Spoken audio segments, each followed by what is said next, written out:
안녕하세요. 저는 경성대학교 건축디자인학부의 최강링이라고 합니다. 제가 오늘 발표할 논문의 제목은 다문화 거리의 가로 경관 특성에 관한 사례 연구입니다. 발표 드릴 목차는 서론, 관련 연구, 연구 방법, 연구 결과, 결론의 순서입니다. 먼저 서론에 대해서 말씀을 드리겠습니다. 오늘날 다문화 사회의 토래와 도시 가로의 활성화에 대해서는 중요성이 더 강조되고 있습니다. 이 다양한 문화가 공존하고 도시의 매력적인 장소가 될 수 있는 곳이 바로 다문화 거리라고 할 수가 있습니다. 다문화라는 사전적 의미는 한 사회 안에 여러 민족이나 여러 국가의 문화가 혼재하는 것을 이루는 말이며, 이 다문화 거리라는 것은 외국인들이 즐겨 찾는 그런 거리라고 할 수 있습니다. 그러다 보니까 외국인 상가가 밀집된 그런 거리를 말하기도 합니다. 전국적으로 알려진 다문화 거리로는 경기도 안산시의 단원구 다문화 거리가 있고요. 부산 주변에도 부산시의 사상 다문화 특화거리와 경남 김해시의 김해 다문화 거리가 있습니다. 다문화 거리는 외국인들한테 있어서는 자기의 고향을 느낄 수가 있고요. 또 내국인들한테 있어서는 이국적인, 특히 오늘 지금같이 코로나19라든가 이런 어떤 상황에서는 외국에 대한 그런 여행도 자제되어 있습니다. 그런 측면에서 볼 때 아주 매력적인 그런 장소라고 할 수 있습니다. 특히 다문화 거리는 기존의 상업지역 또는 상업 가로와 이렇게 연계가 돼 그런 곳에 외국인들이 많이 가서 이런 활성화된 그런 경우가 있습니다. 이런 측면에서 최근에 도시 재생 사업이라든가 또는 보행을 중심으로 한 그런 거리 조성 사업에 이런 측면에서 봤을 때도 다문화 거리는 아주 중요한 대상이 될 수가 있습니다. 우리가 가로 경관이라는 게 도로변의 건물, 가로수, 조성물 등 가로의 구성 요소들이 종합적으로 우리한테 인지되는 것입니다. 다문화 거리의 가로 경관은 우리가 일상생활을 하는 일상적인 상업가로하고는 좀 다릅니다.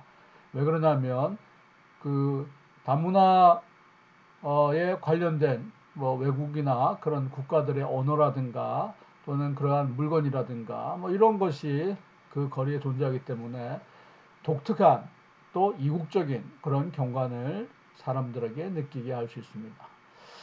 그렇기 때문에 다문화 거리에 대해서는 많은 도시들이 관심을 가지고 조성 사업을 하려고 노력을 해왔습니다.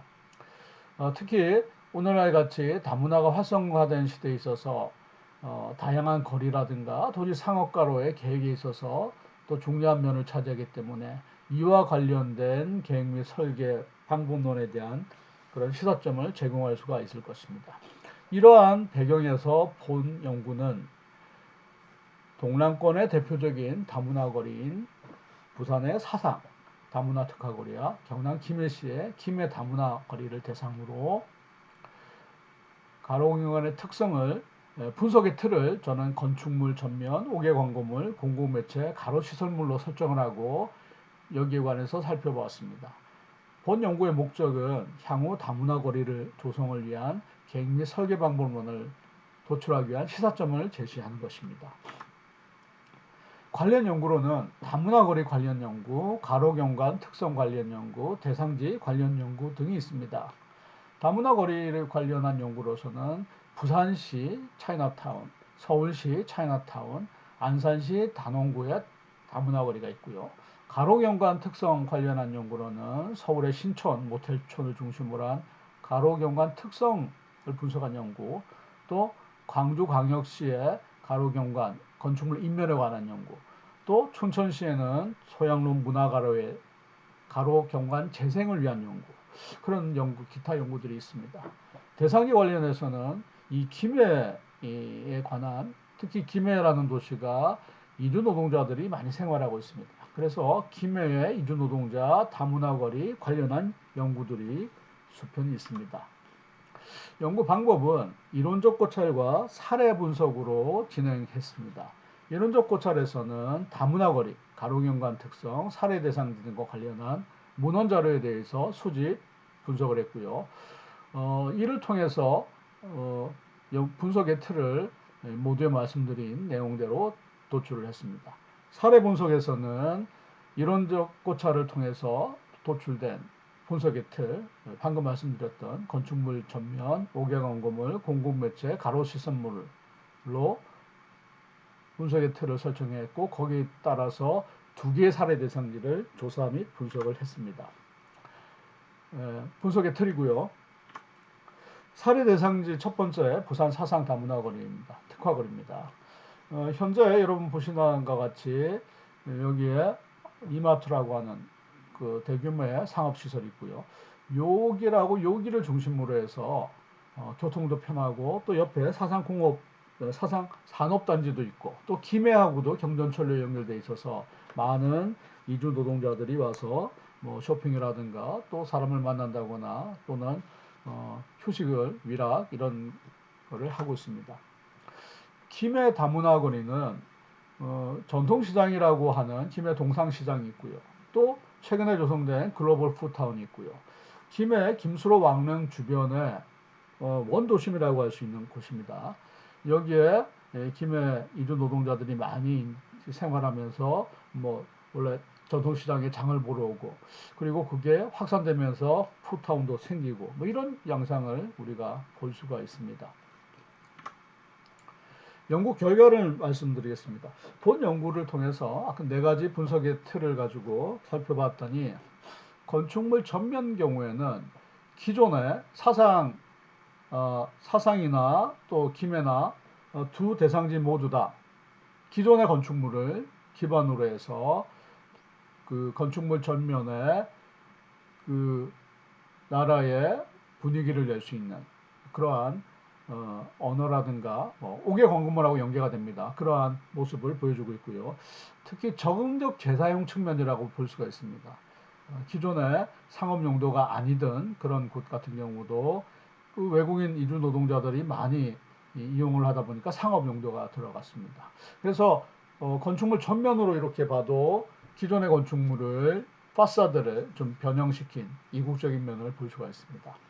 5개 광고물 같은 경우에는 그 각 나라의 다양한 언어, 다양한 언어를 그 표기를 했기 때문에 건축물 전면과 더불어서 시각적으로 가로경관 차원에서 이국적인 면을 많이 느낄 수가 있습니다. 공공매체 측면에서는 부산시 같은 사상 다문화 특화거리 같은 경우는 부산시 사상구가 가로 조성 사업을 시행을 했습니다. 이로 인해서 거리의 표지판이라든가 또는 안내판이라든가 뭐 이런 설치물을 했고요. 그리고 김해 같은 경우도 그 가로 조성 사업을 시행을 했습니다. 김해시에서. 그래서 안내판이라든가 또는 그 가로 시설물이라든가 이런 것들을 설치를 했습니다. 가로 시설물 같은 경우는 방금 말씀드린 공공매체와 연관을 해서 뭐 벤치라든가 가로등이라든가 이런 이용자들을 위한 그런 시설들을 조성을 한 걸 볼 수가 있습니다. 결론을 말씀드리겠습니다.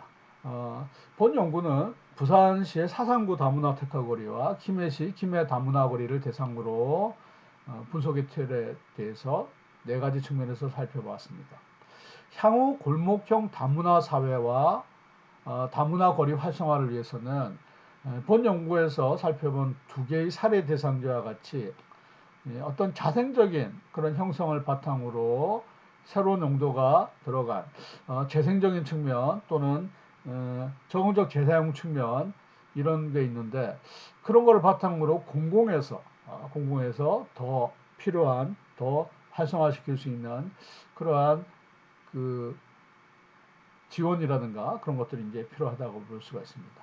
본 연구를 통해서 다문화 거리 계획 및 설계에 대한 방법론에 대한 그런 기초 자료를 제공할 수 있다고 볼 수 있고요.